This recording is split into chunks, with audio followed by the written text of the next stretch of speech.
नमस्कार दोस्तों, स्वागत है आपका पॉइंट में। हम अध्याय एक बहुपद पढ़ रहे हैं। आपने इससे पहले क्लासेस में आपने देखा कि बहुपद होता क्या है। बहुपद के गुणा, भाग, बहुपद का एक पद में भाग और बहुपद का बहुपद में भाग आपने देखा। हम इसी क्रम में आगे उदाहरण को और हल करते हैं।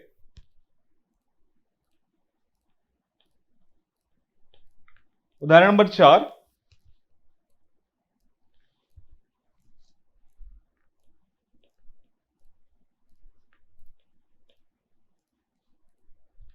बहुपद 2x की घात 3 धन 4x ऋण 3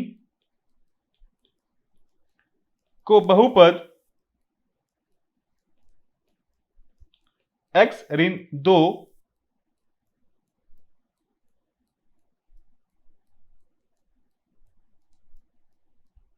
से भाग कीजिए।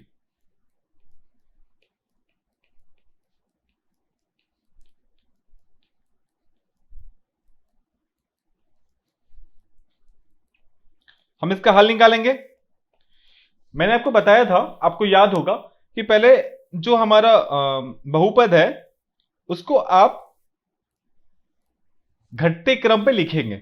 आपको ध्यान होगा, मैंने आपको बताया था कल, इसे आपको सबसे पहले ये जो पद है बहुपद पहला वाला जिसको आपको भाग देना है उसको आपको घटते क्रम पे लिखना है। उसके बाद आपको भाग का निशान देना है। 2x की घात 3 धन 4x ऋण 3। यहां पर आप देखेंगे कि आपको बहुपद में कुछ करने की आवश्यकता नहीं है क्योंकि ये घटते क्रम पे ही लिखा हुआ है। आपको भाग किससे देना है? x ऋण 2 से। तो मैंने आपको पहले बताया था कि आपको सबसे पहले ये x पे ध्यान देना है, उसके बाद से ये वाले पद को ध्यान देना है। तो आपको इस x में ऐसा क्या गुणा करें, इस x में आपको क्या ऐसा गुणा करना है कि ये 2x पूरी तरह से कट जाए। तो उसके लिए यहां हम रफ लिखेंगे। तो उसका सबसे अच्छा तरीका होता है 2x की घात 3 में x का भाग दे दीजिए, तो आपको पता चल जाएगा कि किससे आपको गुणा करना है। तो ये x कट गया और ये 2 हो गया, तो आपके पास कितना आया? यहां आप लिख देंगे भागफल में 2x की घात 2। तो आप इस 2x की घात 2 का गुणा आप इस सब के साथ करेंगे, इस x ऋण 2 के साथ करेंगे।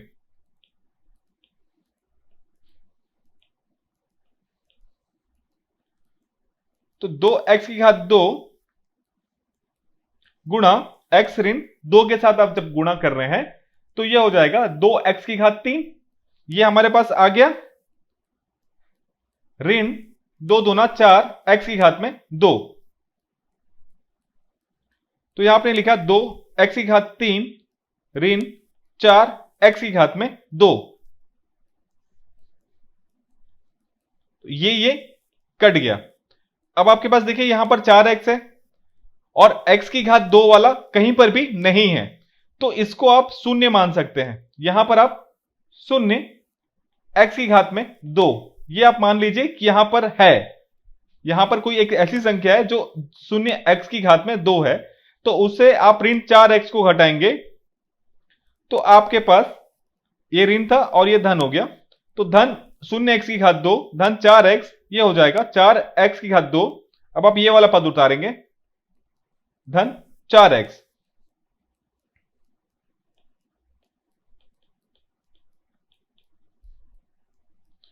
का मतलब हम 2x की घात 3 धन शून्य x की घात 2। देखिए शून्य का आप कक्षा छठवीं से पढ़ते आ रहे हैं, शून्य का किसी भी संख्या के साथ गुणा होगा तो वह शून्य हो जाता है। तो यहां शून्य करने से इसके मान में कोई परिवर्तन हुआ क्या? नहीं हुआ। हम केवल अपने इस्तेमाल के हिसाब से इसको बना रहे हैं।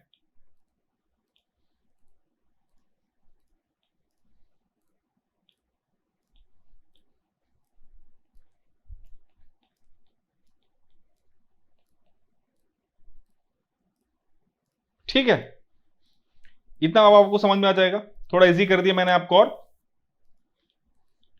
अब आपके पास क्या है? 4x की घात 2 है और यहां पर क्या है आपके पास? x।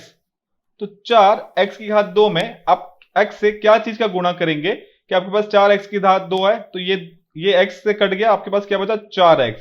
तो आप यहां लिख देंगे 4x। अब आप इस 4x का गुणा इसके साथ करेंगे, इस पूरे के साथ, x ऋण 2 के साथ। तो 4x गुणा x ऋण 2, यानी हुआ 4x की घात 2 ऋण 8x।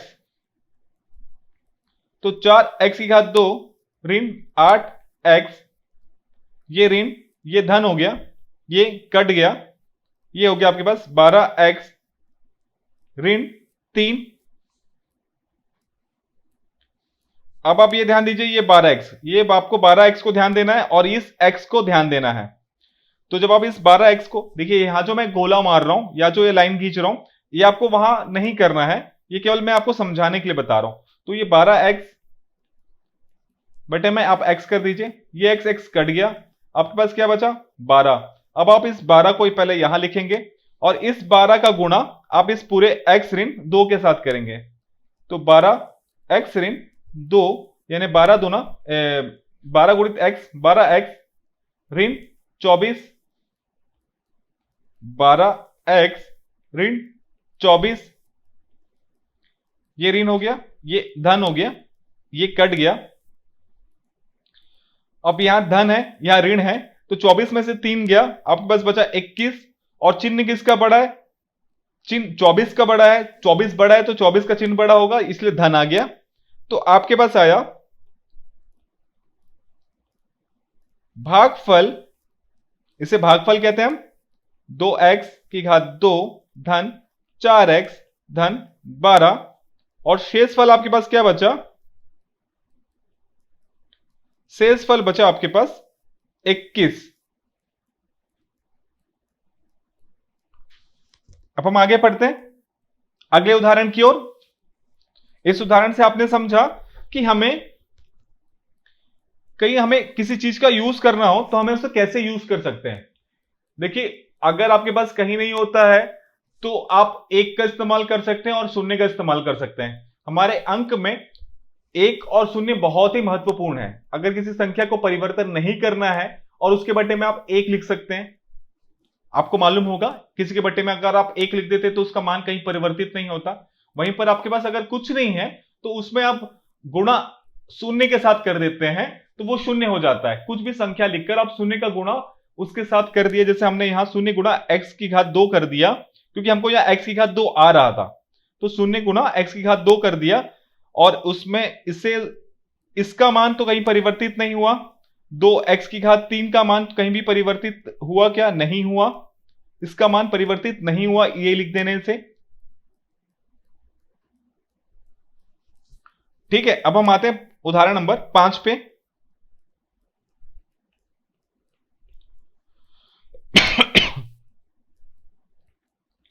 अगला प्रश्न है, यदि भाजक 3x धन 1 है तथा भागफल 2x ऋण 1 है व शेषफल 4 हो तो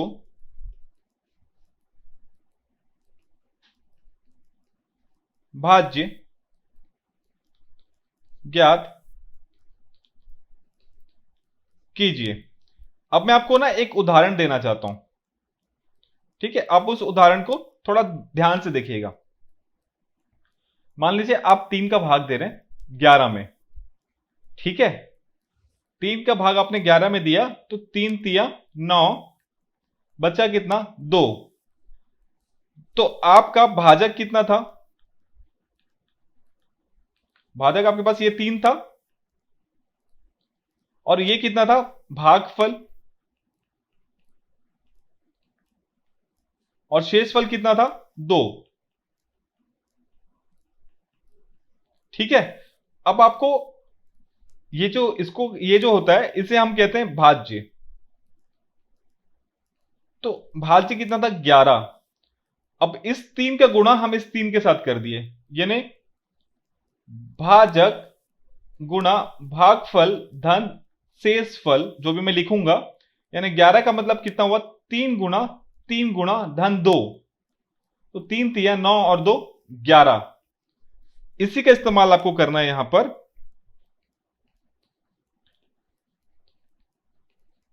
भाज्य का सूत्र होता है भाजक गुणा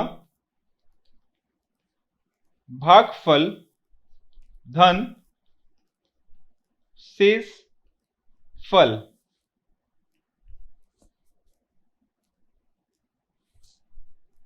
तो भाजक आपके पास कितना था? 3x धन 1, आपको भाज्य निकालना है। 3x धन 1 गुणा आपको किसके साथ करना है? 2x ऋण 1 और शेष वाला आपके पास 4। आपने गणित में पढ़ा होगा कक्षा 6वीं से ही कि सबसे पहले हम करते हैं गुणा। क्या करते हैं हम? गुणा। और पहले हम गुणा करते हैं, उसके बाद हम भाग करते हैं, उसके बाद हम जोड़ते हैं, उसके बाद हम घटाते हैं। यह गणित का नियम होता है कि पहले अगर हमको कुछ करना होता है तो उसमें पहले हम कोष्टक को हल करते हैं, उसके बाद गुणा का इस्तेमाल करते हैं, उसके बाद हम भाग का इस्तेमाल करते हैं, उसके बाद हम जोड़ने का इस्तेमाल करते हैं, उसके बाद अंत में घटाने का इस्तेमाल करते हैं। तो अभी पहले हम गुणा का इस्तेमाल करेंगे, इन दोनों का आपस में हम गुणा करेंगे। तो गुणा आपको मालूम होगा, पहले हम गुणा इसके साथ करेंगे, फिर इसका गुणा इसके साथ करेंगे, फिर इसका गुणा इसके साथ करेंगे, फिर इसी का गुणा इसके साथ करेंगे। इतना तो आपको ज्ञात होगा। इसको मैं मिटा देता हूं।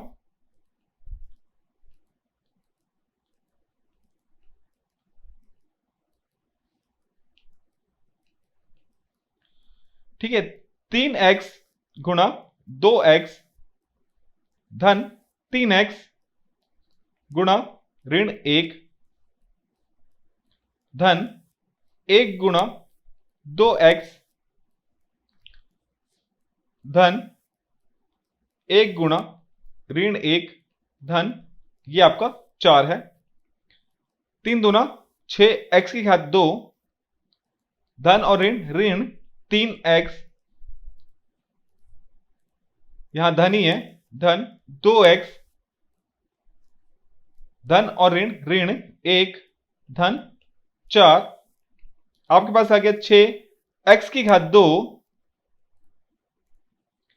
ये ऋण 3 और धन 2 ऋण x, एक में से 4 गया, धन का चिन्ह आएगा क्योंकि धन बड़ा है 3। ये आ गया आपका उत्तर। फिर से देखिए, भाजक गुणा भागफल धन शेषफल। तो पहले हमने इसका आपस में गुणा किया और अंत में 4 को हमने जोड़ दिया। तो जब आपने इसका गुणा किया, बीजी गणित कक्षा 7वीं से आप बना रहे हैं, तो इस प्रकार से आपके पास यह आ गया आपका उत्तर। अब हम देखते हैं उदाहरण नंबर 6।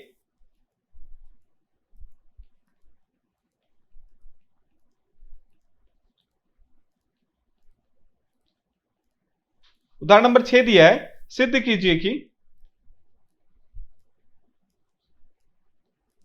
बहुपद 2x की घात 3 धन x की घात 2 ऋण 5x धन 2 को x धन 2 से भाग देने पर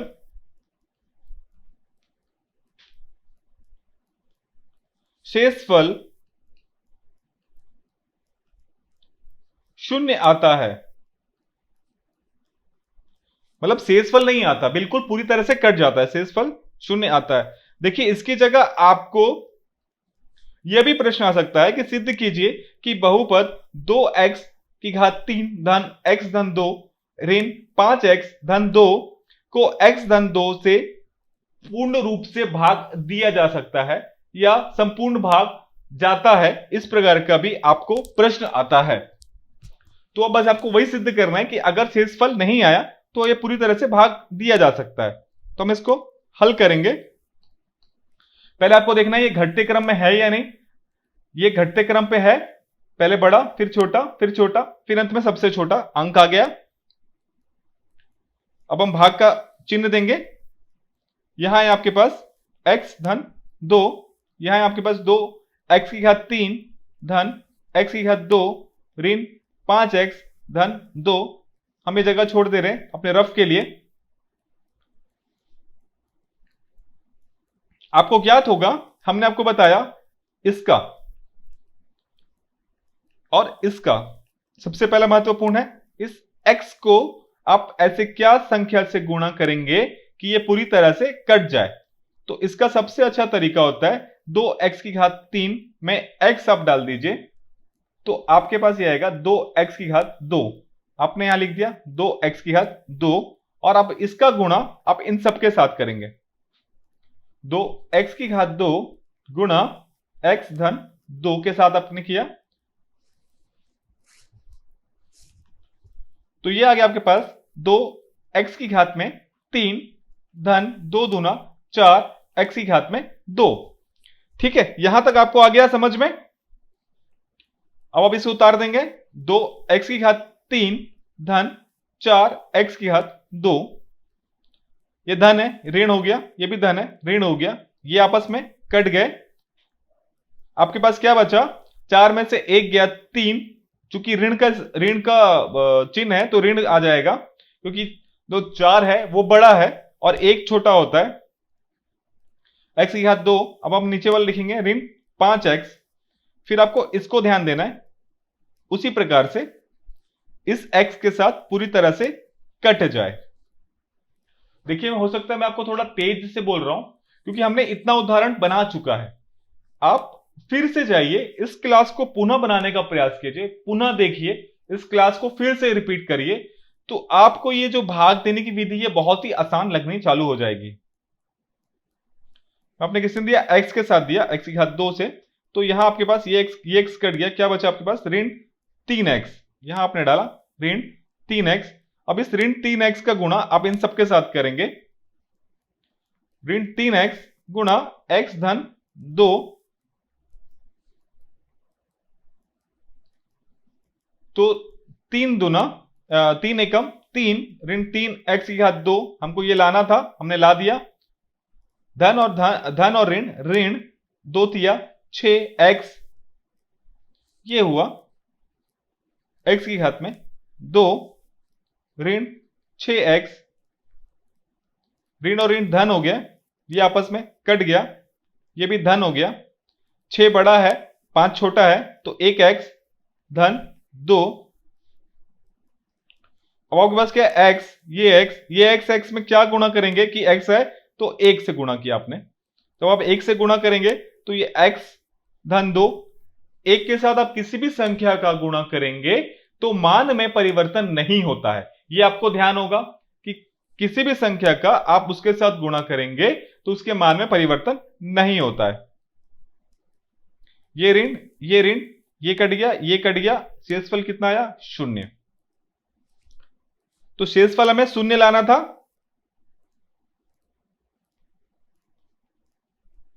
तो सिद्ध हुआ। आप यहां भी लिख सकते हैं, या आप पूरा भी लिख सकते हैं इस प्रश्न को। सिद्ध हुआ कि बहुपद 2x3 धन x ऋण 5x धन 2 को x धन 2 से भाग देने पर शेषफल 0 आता है। आप इसे भी लिख सकते हैं, यहां पर आपका उत्तर समाप्त हो जाता है। यहां आपसे एक और प्रश्न पूछा गया है, करके देखें, बुक में ही दिया हुआ है। हम इसे उदाहरण नंबर 7 दे देते हैं।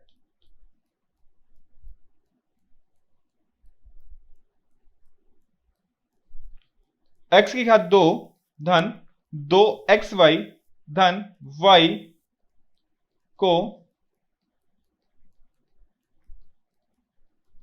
गुणनखंड के रूप में लिखिए तथा x धन y से भाग दीजिए।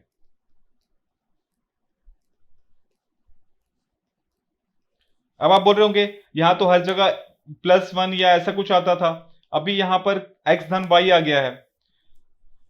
तो मैं आपको इसमें समझाना चाहूंगा कि ठीक है, हम इसको बनाएंगे, पहले हम हल करेंगे। आप इसे कोई भी अंक मान के चलिए ना, आप इसे कोई भी एक अंक मान के चलिए कि मान लीजिए ये कोई अंक है। तो पहले आपको प्रश्न में यहां पर 2 आपसे प्रश्न पूछा गया है, आपसे एक प्रश्न नहीं पूछा गया है, आपसे प्रश्न 2 पूछा गया है। कि पहला प्रश्न ये पूछा गया कि x² धन 2x धन y² को गुणनखंड के रूप में कीजिए। तो गुणनखंड के रूप में क्या है, आपको इसे हल करना है। इसका आपको सूत्र याद होगा, A square plus 2ab plus B की घात 2 का मतलब होता है ए धन बी का होल स्क्वायर। ये देखिए, तो यहां क्या आ गया, एक्स धन वाई का होल स्क्वायर। ये आ गया आपका पहला आंसर। दूसरा प्रश्न आपका था, दूसरा प्रश्न था इसको आप इससे भाग देना है।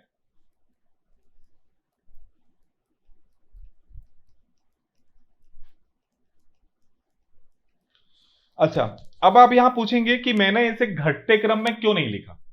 ठीक है, हमारे पास जो ये वाले जो सब प्रश्न है एक्स धन वाई, जहां पर दोनों ही पद है, अक्षर नहीं है, आखिरी वाला यहां जैसे यहां पर था, यहां पर देखिए आपको आखिरी वाला अक्षर था, आखिरी वाला अक्षर था, है ना, आखिरी वाला आपके पास अक्षर है।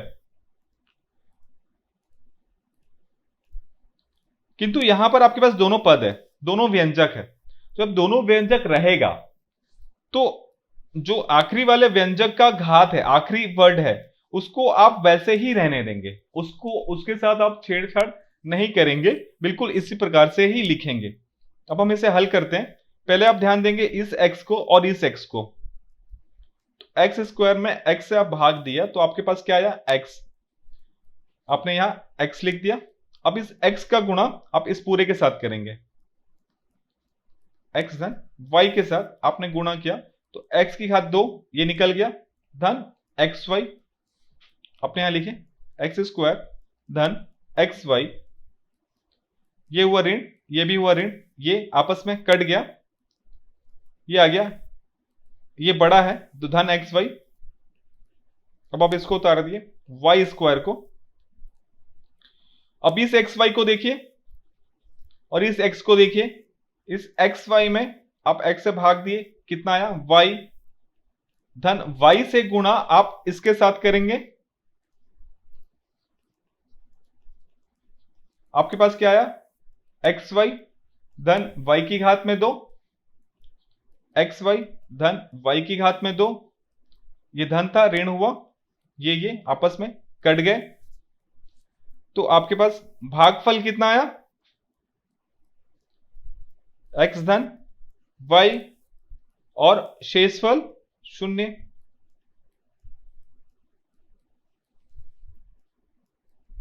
ठीक है, ये आ गया आपके पास उत्तर। अब हम उदाहरण नंबर 8 देखेंगे।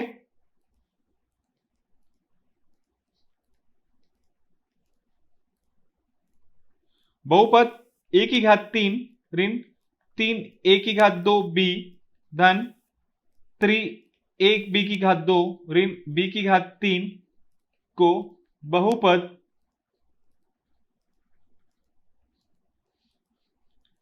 ए ऋण बी से भाग दीजिए।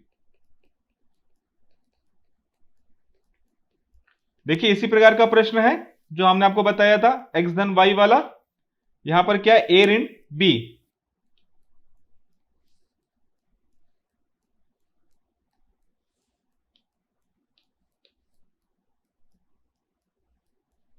यहां सिर्फ ए ऋण बी है। हम हल करेंगे। आपने ए ऋण बी लिखा, मैंने आपको पहले बताया था जब इस प्रकार के प्रश्न हो तो आपको हूबहू ऐसे ही उतार देना है।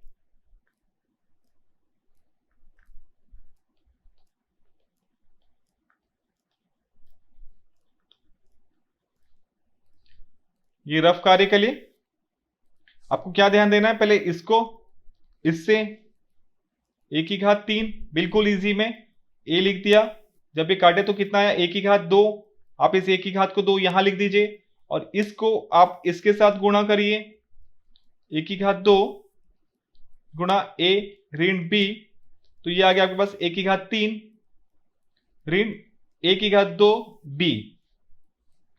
ठीक है, आपने ए की घात 3 लिखा ऋण ए की घात 2 बी, ये ऋण हो गया, ये धन हो गया, ये आपस में कट गए। चूंकि 3 बड़ा है तो 3 में से 1 गया, 2 बचा, 2 ए की घात 2 बी। अब आपको फिर इसे ही ध्यान देना है, इस ए को और इसको,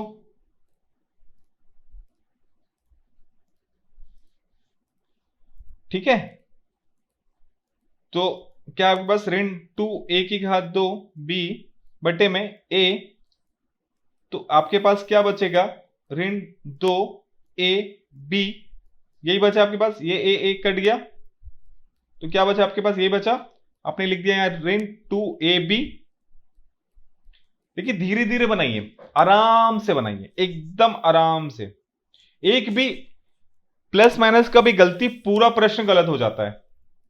ऋण 2ab गुणा इस ये a ऋण b,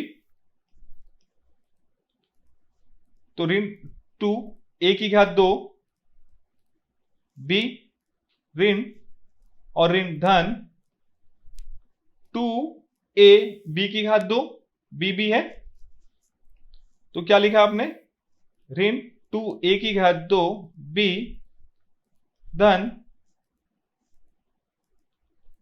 2ab की घात 2, ये धन हो गया, ये ऋण हो गया, ये कट गया, 3 बड़ा है उसका चिन्ह आएगा, 3 में से 2 गया 1, a b की घात 2 ऋण b की घात 3। आपको फिर इसको ध्यान देना है और इसको ध्यान देना है, तो a b की घात 2 बटे में a आपने किया, तो ये a कट गया, क्या बचा आपके पास, b की घात 2, आपने यहां क्या लिख दिया, b की घात 2। अब इस b की घात 2 का गुणा आप इसके साथ करेंगे, तो b की घात 2 गुणा a ऋण b आप करते हैं, तो ये आएगा a b की घात 2 ऋण b की घात 3, यहां 1 है यहां 2 है, a b की घात 2 ऋण b की घात 3, ये ऋण ये धन, ये कट गया, ये कट गया, कितना आया, शेष 0।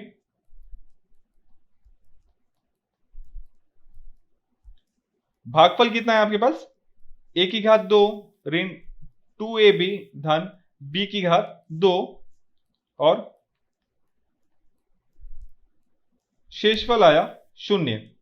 अब देखिए कई बार क्या होता है, आपको उत्तर को अपनी जांचना होता है कि आपने जो बनाया है वो सही बनाया है अथवा गलत बनाया है, तो उसका एक तरीका होता है ये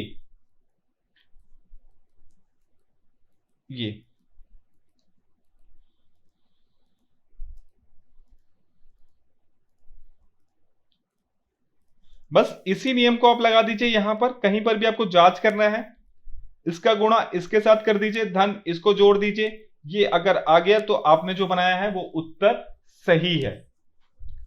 तो अगर जिस तरीके से मैंने आपको समझाया है उस तरीके से अगर आप केवल 1 या 2 प्रश्न को भी हल कर लेते हैं, या आप इसी वीडियो को लगभग 3 से 4 बार आप देख लेते हैं और एक बार भी अभ्यास करते हैं, तो मैं आप यकीन मानिए आप इस भाग की विधि को संपूर्ण तरीके से जान जाएंगे और कभी ना भूलने वाली तरीके से जान पाएंगे। मैं आपसे यह भी अनुरोध करूंगा कि हम प्रश्नावली कल 1 को आगे बनाएंगे, मगर आप चाहे तो फिर भी 1-2 प्रश्नों को खुद हल कर लीजिए। कल जब मैं आपको हल करवाता रहूंगा आप उसके साथ मैच कर लीजिएगा कि क्या हम सही बना रहे हैं अथवा गलत बना रहे हैं, तो आपको समझ में आ जाएगा कि आपने कहां गलती की कहां गलती नहीं की।